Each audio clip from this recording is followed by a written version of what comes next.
Nos encontramos en el cementerio de la Recoleta de Asunción, el más antiguo que tenemos en la capital. Fue creado en 1842 durante el gobierno consular de Carlos Antonio López y Mariano Roque Alonso. Este cementerio es un camposanto que presenta una riqueza arquitectónica, histórica y cultural de gran relevancia para nuestro país. Aquí están enterrados casi todos los presidentes que tuvimos en el Paraguay. También otros personajes civiles, personajes históricos y también la gente del pueblo. Todos los estilos arquitectónicos que puedan encontrarse en nuestro país confluyen aquí en la Recoleta, desde el clásico, el gótico, el moderno, también los elementos utilizados en la arquitectura de una necrópolis cualquiera. El arquitecto Jorge Rubiani nos habla de ello.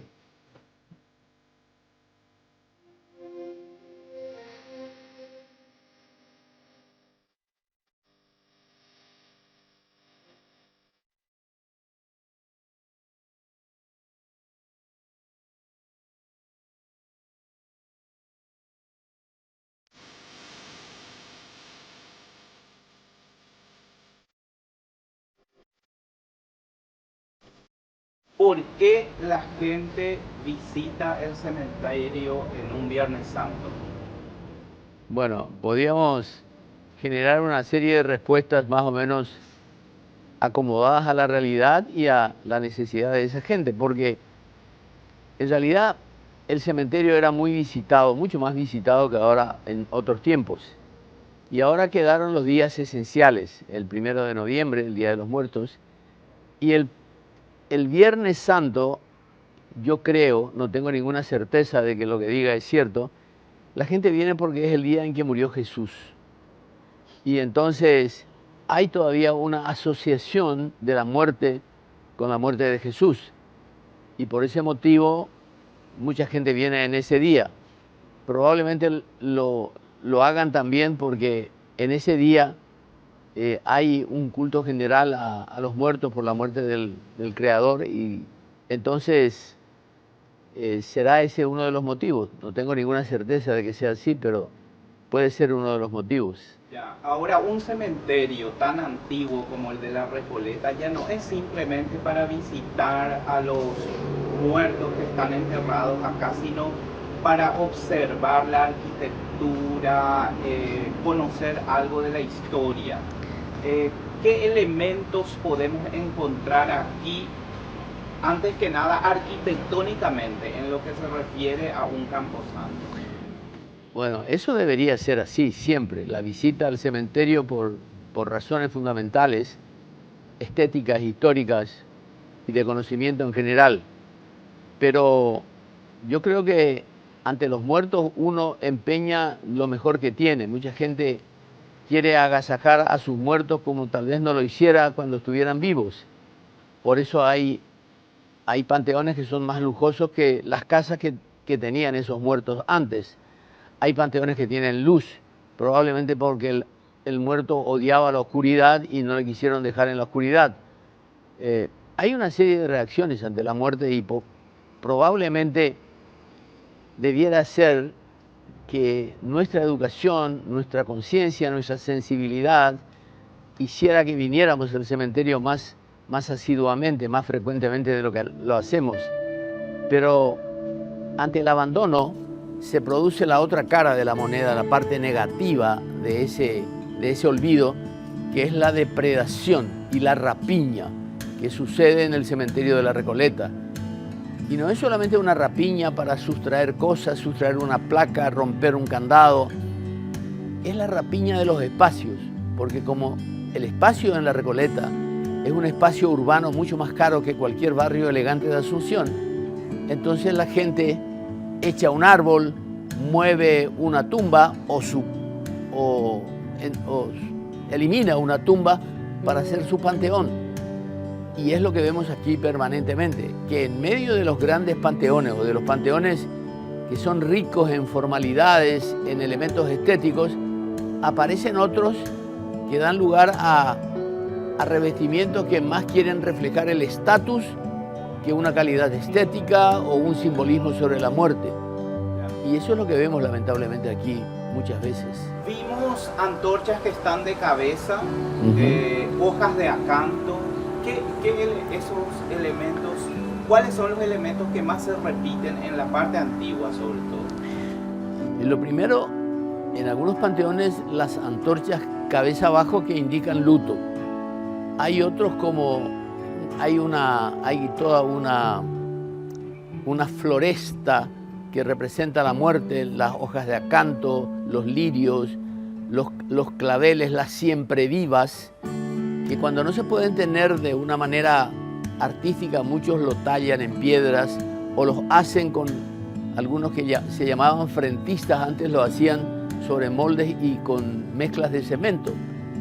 Y después hay otra simbología presente en todo el entorno, que son los cipreses, que representan en su altura y en la agudeza de su cresta, representan el sentido de elevación.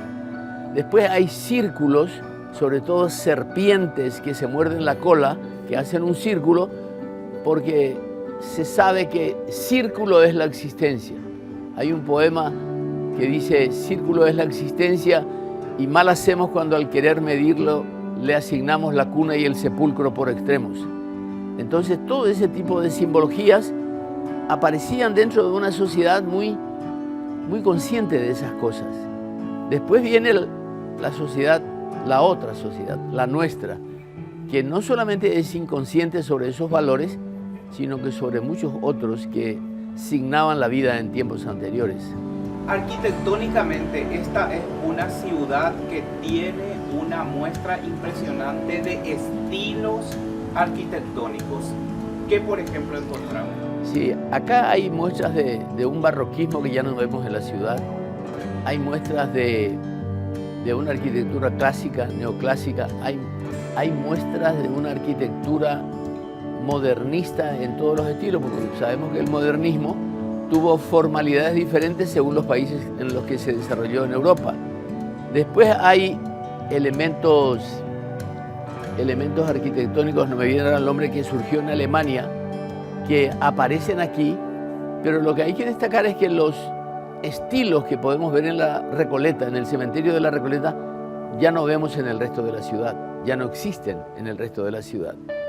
Y por esa razón también es casi como una clase de arquitectura en vivo, si no fuera porque hay muchas cosas que fueron interpuestas, que impiden ver aquello que queremos ver en su estado natural. El Bauhaus era en realidad una entidad escolar que dio lugar al modernismo. El Bauhaus, que dio lugar a varias escuelas modernistas de Stiegel era en Holanda, el Art Nouveau en Francia, en Bélgica y en otros países. Por ejemplo, en Austria el arquitecto Adolf Loos desarrolló un modernismo completamente diferente, desprovisto de adornos ya y cosas así, pero se pueden ver aquí perfectamente, como también se pueden ver elementos constructivos que algunos importaron directamente desde Europa, como por ejemplo mármoles tallados, figuras sobre relieves, pequeñas esculturas, todo eso que vino directamente de Europa, y también el vitró con juntas de mármol, todo ese tipo de cosas se trajeron directamente de Europa. Entre las tumbas más un poco importantes de peso para nuestra historia que tenemos aquí, por ejemplo, está la de Corine Adelaida Lynch. Sí. ¿Nos puede hablar un poquito de eso? Bueno, Corine Adelaida muere a los 6 meses de edad. Cuando tenía 6 meses, era la segunda hija de López y Elisa Lynch. Y siempre suscitó también una polémica maliciosa sobre quién era el padre de Corine Adelaida, porque se sabe que todos los hijos de López usaron el apellido López Lynch. Pero también sabemos que recién eso fue posible a partir del testamento que López firma en el tercer día de batalla de Lomas Valentinas. Entonces es posible pensar que todavía Corina Adelaida no tenía el apellido López, porque de hecho la misma Elisa Lynch era resistida dentro de la sociedad paraguaya y aún dentro de la familia del propio general Francisco Solano López entonces. Así que Corina Adelaida es Lynch, y es tan Lynch que la misma Elisa Lynch controló el tallado del mármol que podemos leer ahí, donde es un inglés antiguo, de un poema antiguo, que ella le dicta al tallador del mármol, que probablemente haya sido también un inglés de los tantos contratados por el gobierno de los López en ese momento. Pero ahí estaba, y estaba coronado por un búho, que fue descabezado por la horda brasileña que rapiñó todo el lugar de distintos elementos decorativos, porque hay otros muy importantes. Y también hay una curiosidad, que es la tumba, la que fue tumba, mausoleo, de José Dubigis Díaz. Porque si bien es cierto que aquel monumento a Corina fue diseñado por el arquitecto milanés Alessandro Ravisa, y habrá sido uno de los primeros que diseñó el arquitecto que recién llegaba a Asunción, el último habrá sido el de Díaz. Pero el de Díaz fue sacado en 1938 por el gobierno liberal de Félix Paiva para llevárselo al Panteón de los Héroes, porque los feroristas trajeron supuestamente los restos de López de Cerro Corá. Y cuando se vino la delegación a buscar los restos de Díaz, entran en el subsuelo, en la bóveda, y había varias tumbas, varios cajones, varios féretros, y nadie sabía cuál era el de Díaz. Hasta que estaba la señora, la madre del general Escobar, la madre del general Genes, que dijo: yo estuve en el sepelio de Díaz, y es este. Y entonces limpiaron la plaquita y efectivamente encontraron que era el de Díaz, que se confirma además porque al sacar la tapa estaba el pequeño cajoncito que había guardado la pierna amputada en Paso Pucú. Pero al lado del de Díaz está el coronel Luis González, que fue su asistente en Curupaytí, está la tumba del general José Ignacio Genes y los de otros excombatientes de la guerra que conocieron a Díaz. Entonces, aunque Díaz se haya ido del lugar, hay muchos otros excombatientes que están en el lugar. Cuando Díaz seguía enterrado aquí, ¿todas las peregrinaciones del 1 de marzo se hacían aquí? Por dos razones. Primero, porque todavía no teníamos los restos de López en el Panteón. Nadie sabía dónde estaban los restos de López. Y lo segundo era porque, aún estando los restos de López, las delegaciones extranjeras no habrían querido rendirle homenaje, sobre todo las de Argentina y Brasil, que más asiduamente venían. Venían junto a Díaz y venían caminando desde el centro de Asunción, algunos a caballo, otros caminando, y en algunas de las fotografías se lo ve al Trompa Cándido Silva, que sobresalía de la multitud porque era un negro muy alto, muy alto. Siempre venía con las delegaciones como invitado especial o por una obligación que él tenía con el antiguo jefe. Hay varios expresidentes enterrados aquí. Yo diría que casi todos están aquí. Casi todos, desde los Aceval, Gil, Egusquiza, están todos aquí. Muchas veces no se los reconoce porque sabemos muy poco de ellos. Nosotros no sabemos muchas cosas de nuestra historia y le asignamos alguna importancia según los acontecimientos en los que participaran los hombres. La guerra de la Triple Alianza, la independencia nacional, el gobierno de los López, pero nada más que eso. Sabemos muy de paso, muy poco y mal lo que nos hemos inventado, inclusive cuando hubo necesidad. La presencia de Alicia Lynch aquí también tiene mucha historia y mucha polémica. Mucha polémica. Bueno, ahí yo creo que todo está supeditado a la conciencia que cada uno tenga. Yo considero el protagonismo de Elisa Lynch como uno de los más importantes en la historia de nuestro país. Primero porque en el momento que ella adhería a la causa paraguaya, había mucha gente que estaba en contra.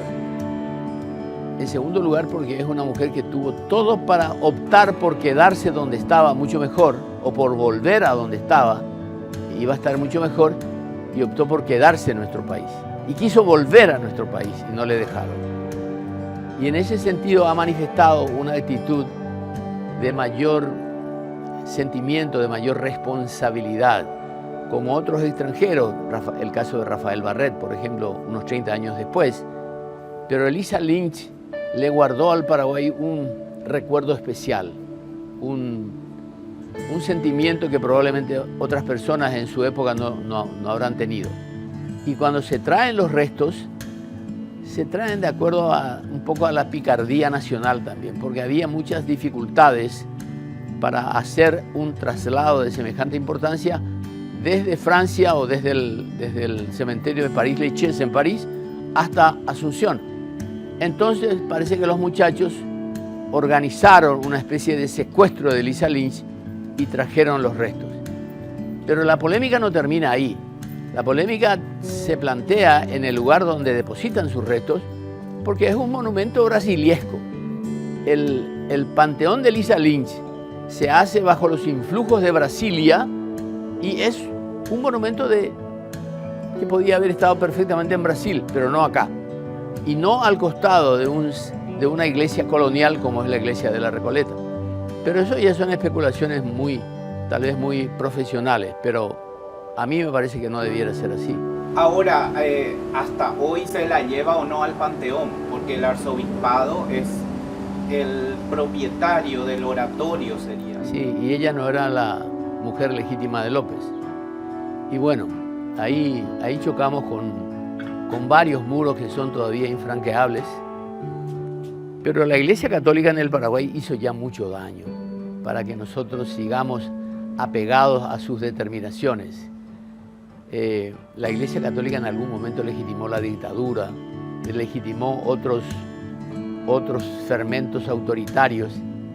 Debieran dejar que el sentimiento popular decida qué es lo que hay que hacer.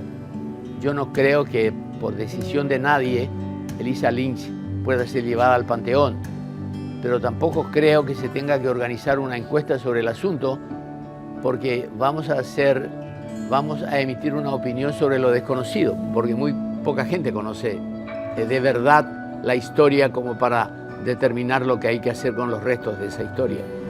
Incluso ella se hizo cargo de los otros hijos del mariscal. No, hay muchos ejemplos de humanidad que no se han visto en personas que eran de comunión diaria y de asidua presencia en la liturgia religiosa. No solamente se hizo cargo, sino que hay cartas de Emiliano cuando le escribe a Elisa Lynch y le dice querida mamita, por ejemplo, mi querida mamita, porque fue una verdadera madre para todos los hijos de López, y porque tuvo una actitud humana, cristiana, más allá de los rituales católicos. Entonces hay que tener en cuenta eso, pero para tener en cuenta eso hay que asumir el conocimiento de la historia con mayor rigor de lo que solemos emplear habitualmente.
La tumba del cadete Benítez. ¿Podría comentarnos un poquito también?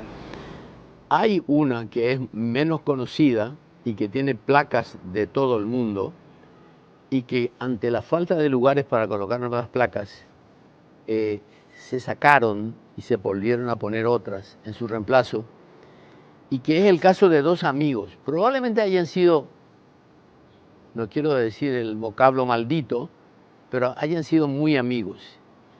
Y se prometieron que cuando murieran iban a estar juntos otra vez. Así que cuando murió uno de ellos, se le colocó en el panteón familiar, y cuando murió después el otro, lo trajeron junto a él y lo pusieron en ese mismo panteón. Ese panteoncito, que es muy modesto y está metido entre varios panteones en esta dirección, está lleno de placas, porque dicen que es milagroso. Y realmente se manifiesta una devoción intensa sobre esos cuerpos, sobre esos restos, que llama la atención, y probablemente tenga una presencia popular mucho más importante que la Calaverita, la del cadete Benítez, que tuvieron su trascendencia por las circunstancias trágicas de su muerte. Pero este fue un sentimiento de dos personas que después se extienden a todo el resto de la población. Y te digo, hay placas que vienen de lejanos lugares, o personas que tuvieron que venir de lejanos lugares, probablemente en conocimiento de lo que sucedía, y dejaron acá su testimonio de que algo pasó en sus vidas a partir de la visita que hicieron al panteón. Independientemente que las colectividades están en el cementerio internacional, el italiano, acá tenemos el mausoleo de los eslavos. Sí. Un poco podrías comentarnos Sí. también sobre eso. En 1914 los eslavos organizaron una colecta para construir el panteón eslavo. Probablemente lo hicieron con el criterio de que eso promovía nuevamente una reunión de la sociedad eslava ya después de fallecida.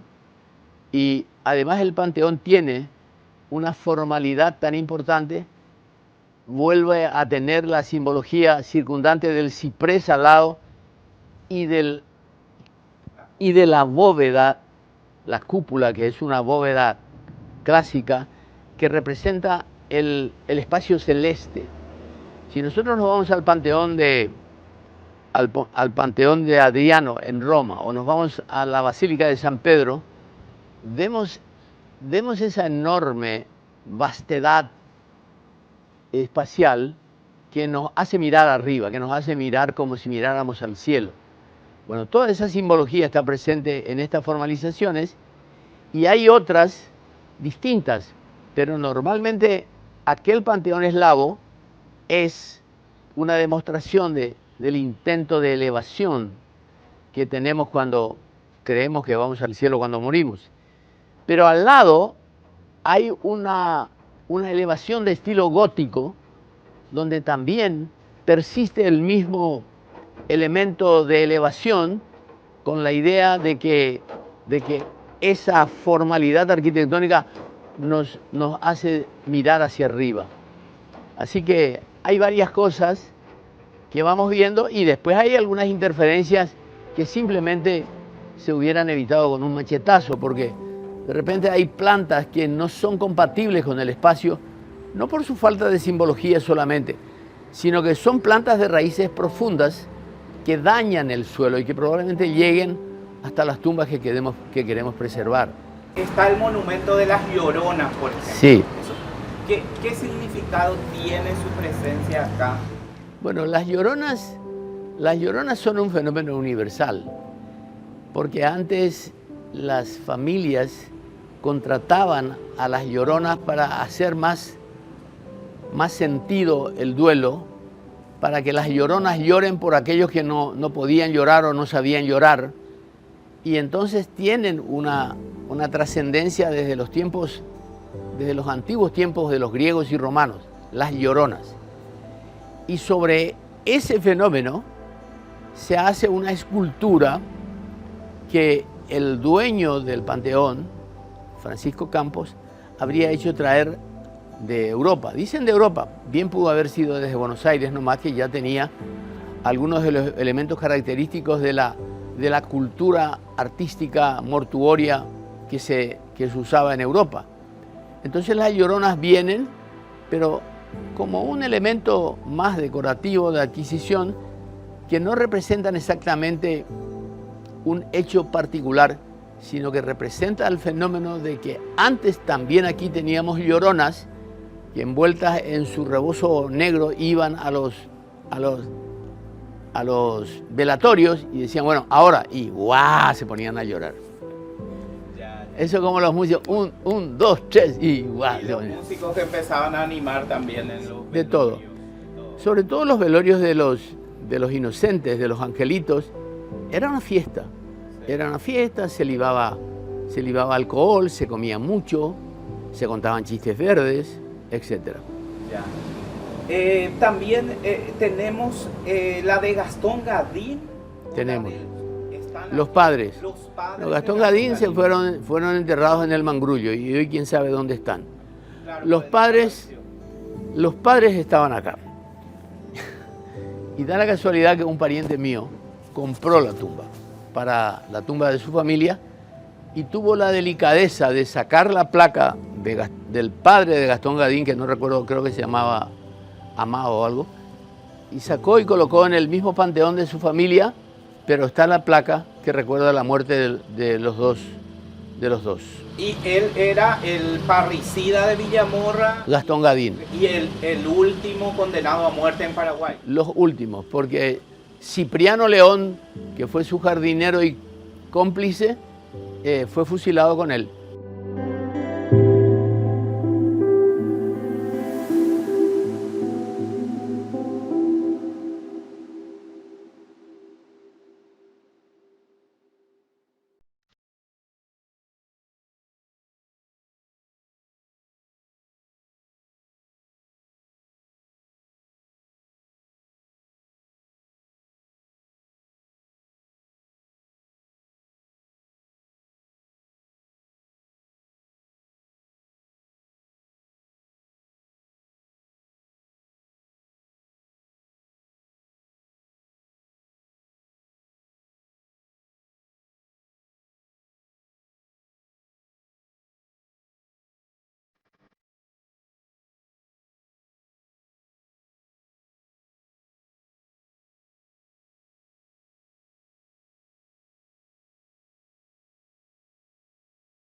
Los cortejos fúnebres venían desde el centro de Asunción hasta la Recoleta en el tranvía que venía a Villamorra.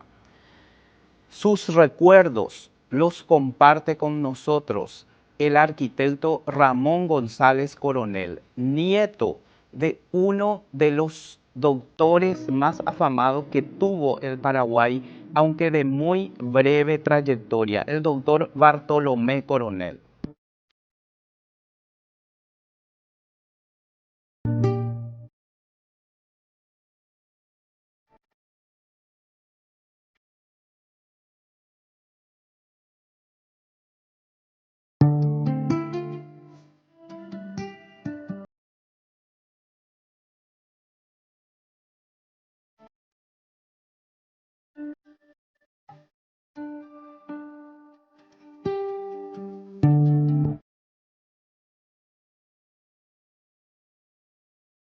En tu infancia, ¿cuál era el ritual de visita a los cementerios en Viernes Santo? Bueno, mi papá, voy a comenzar por ahí. Mi papá era una persona muy habituada a venir a visitar a sus muertos en este cementerio todos los domingos, para lo cual era para mí, tiempos muy atrás, tomar el tranvía en el centro y llegar hasta acá en el tranvía que venía a la Recoleta y seguía para Villamorra.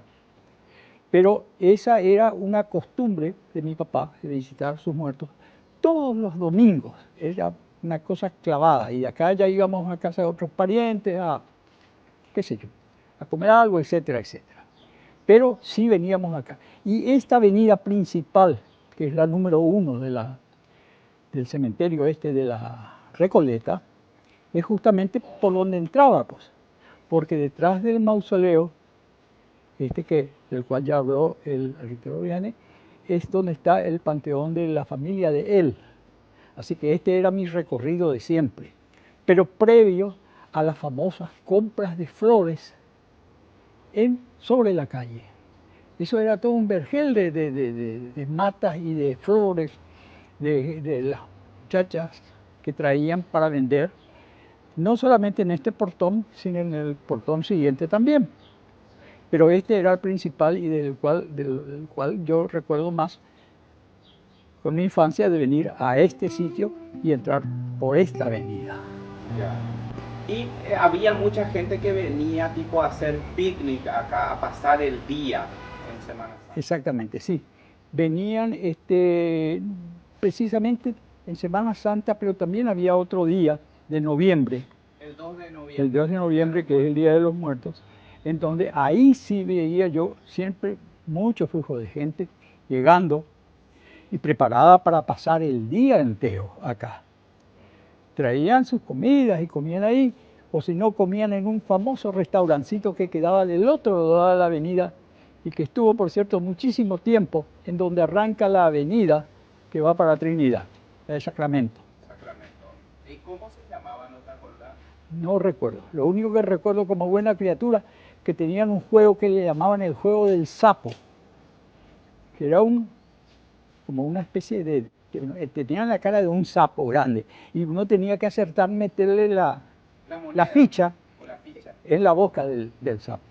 Y se podía comer en el restaurante que estaba adentro o en un corredor yeré que tenía la casa o bien en el patiecito mismo al frente mirando a la avenida. Entonces era también un lugar muy concurrido post avenida. Algunos autos estacionaban acá, pero generalmente se esperaba el tranvía en la vereda de enfrente y por supuesto no faltaba el naranjil con había mosto, entonces algunos pastelitos, como decían, ¿no? Decían. Todos sus capiches venían y se instalaban ahí enfrente. Sí, así mismo. Ese era el arranque de la visita al cementerio, a esta parte del cementerio.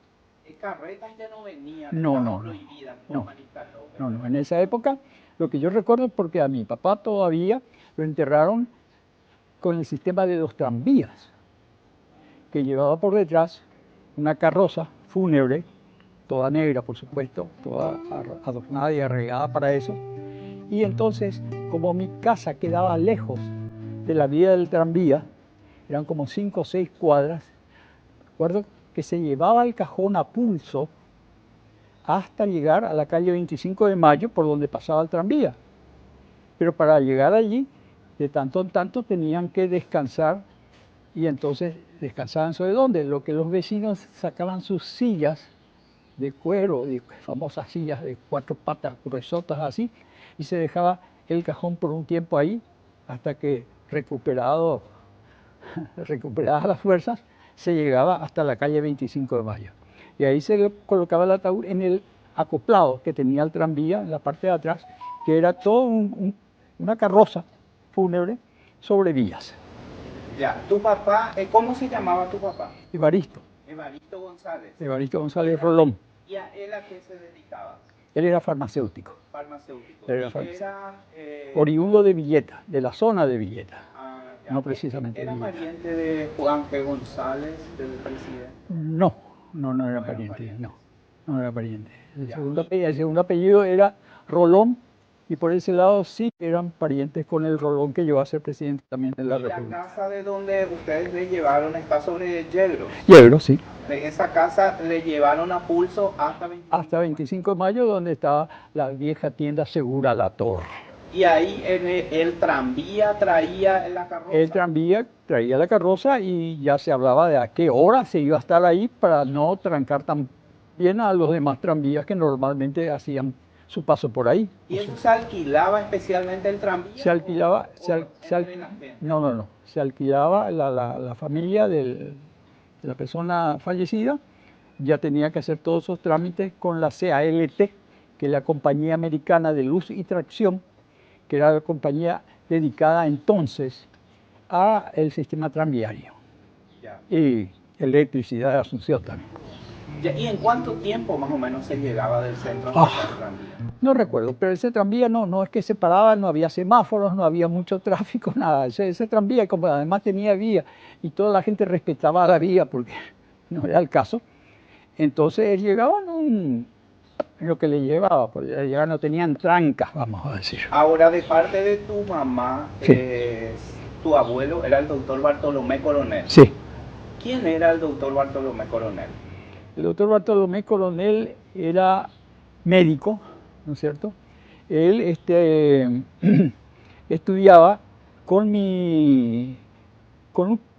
con alguien que llegó a ser cuñado de él, y juntos fueron a Europa a estudiar en el año 1907. Increíble, porque fue esa una partida muy grande de profesionales paraguayos. Yo cuando veo el álbum de 1911 y veo las fotografías de ellos ahí, digo yo, pero ese país de una pobreza absoluta, porque no estábamos muy lejos todavía de la terminación de la Guerra Grande. Y sin embargo, en esa página figuran como 12 o 14 profesionales que fueron enviados por el gobierno, por sus mejores notas, a estudiar, qué sé yo, medicina o ingeniería. Un pariente mío, pero por el lado de mi papá, fue a Estados Unidos por lo de la ingeniería. Después otras profesiones típicas, odontólogos también. ¿Y en qué año él se recibió? Mi abuelo, Sí. 1910. Bueno, y él vino y trabajó en el hospital de clínica, estaba trabajando. Estaba trabajando acá, él vino, trabajó muy corto tiempo, Sí. porque enseguida ya lo nombraron a él director del hospital. Sí. Y estando como director del hospital, entonces, con otro amigo suyo también, que era su cuñado, el doctor Justo Pastor Vera, el hermano de mi abuela, que pues son cuñados entre ellos, después del casamiento, estudiaban ellos juntos y después, entonces, ahí se van a Europa. Bueno, pero ellos cuando trabajan en el hospital de clínicas vino la peste bubónica, la epidemia. No, ¿O vino? no sé qué grado pudo haber habido en ese momento, porque eso es 1907 más o menos, Sí. 1906. Y mi abuelo muere enfermo, o sea, contagiado, en agosto de 1911. Y él sí cae mortalmente con la peste esa, que murió a las 48 horas de haber sido contagiado. ¿En qué fecha? En junio. En agosto de En agosto. 1911. O sea, bueno, vino la epidemia de la peste bubónica en 1910 Sí. y probablemente las secuelas que seguían fue lo que a él le alcanzó, ya el coletazo. No creo que haya sido el coletazo, habrá sido mismo que por el medio la cosa. Ella estaba casado, su matrimonio no duró nada porque mi madre ya es hija póstuma. Ah, ya. Sí. Él muere en 1911 y mi mamá es de 1912. Claro, claro. Y cuando él se contagia, él se aisló Y esa parte no puedo llegar a tener todavía ninguna confirmación. No creo que está aislado, fuese aislado, porque yo tengo, la cosa fue así, que le llamó el cura párroco de la catedral pidiéndole que vaya porque tenía un niñito enfermo. Y le aclara que no, el niñito está enfermo, pero no, nada de la peste ni nada. Y entonces se va, atiende al niño, pero evidentemente que el niño sí tenía, el niño era de la parte ahí alta, de la Chacarita, y entonces él muere 48 horas después de la visita esa. O sea, no creo que haya dado tiempo ni para que vaya a buscar, pero en esa época no había sanatorios, no había nada, estaba el gran hospital nacional allá hacia la Marina, y no creo que haya estado también ahí. Pero sin embargo, después de muerto, la casa de ellos, que está todavía sobre la calle Azara, Casilleros, está recién pintadita ahora, increíble, ellos ya no vinieron a la casa. Mi abuela con su hijo chiquito vinieron de vuelta a vivir en casa de su mamá, o sea, de la abuela del chiquito. y tenían muchos tíos. Entonces ella entra con la criatura chiquita y le dice entonces a la bisabuela mía, le dice a sus hijos, bueno, ustedes tienen que ser de ahora en adelante papá de esta criatura. Y eran 6 o 7 personajes de la familia que fueron después todos profesionales. Ahora, el doctor Coronel tiene acá un mausoleo muy importante y muy lindo artísticamente. ¿Eso cómo se hizo? Eso, y en la misma época, en el mismo año cuando él murió. Estuvo nada más que enterrado acá, entre todos estos panteones más antiguos aquí, pero creo que ni un año. Porque ahí la municipalidad le dona el terreno a mi abuela para enterrarlo en ese lugar. Y entonces mi abuela opta por hacer lo que hizo, eso es como un pequeño monumento, que es una columna, ¿no es cierto? Una especie de obelisco trincado, y con un jardincito alrededor. Es una manzana relativamente pequeña donde hay solamente 3 panteones. 2 panteones y uno que abarca todo el resto de la manzana. O sea, son dos propiedades más. Y ese es el panteón de los padres franciscanos actuales, aquí en Asunción. Sí. Y entonces ese es el lugar donde él está enterrado y es un obsequio, vamos a decir, una donación de un terreno municipal a mi abuela. Ya. Por toda la trayectoria del doctor Coronel. Claro, mucha trayectoria el pobre no tuvo, porque prácticamente él vivió 1 o 2 años escasos después de su vuelta de recibir, no de recibirse, se había graduado ya de médico para hacer una rama determinada que era niños. Fue el primer pediatra de Paraguay. Sí. El primer pediatra del Paraguay. Del Paraguay, sí. Y entonces, como te digo, nada, es una vida muy breve, muy catastrófica. Y recuerdo que tengo yo creo que habré dado en un momento, un escrito de la Celsa Sperati, porque mi abuela conformaba con ellas dos un triunvirato de la formación prácticamente de la Escuela Normal de Profesores número 1 de Asunción. Y la Celsa Sperati le escribe una nota de una página así a mi abuela diciendo, con el título dice, Crónica de una muerte anunciada, de un héroe civil paraguayo. Y hace la historia, la vida de mi abuelo.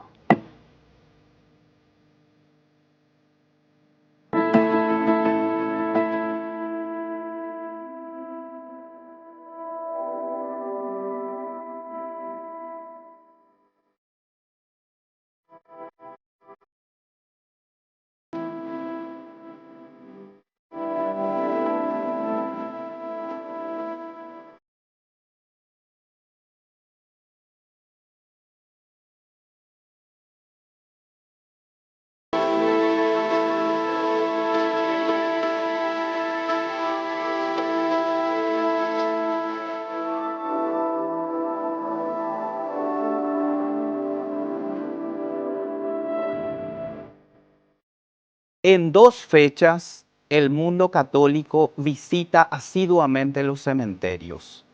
El Viernes Santo, en conmemoración de la muerte de Jesús, y también el Día de las Ánimas, el 2 de noviembre.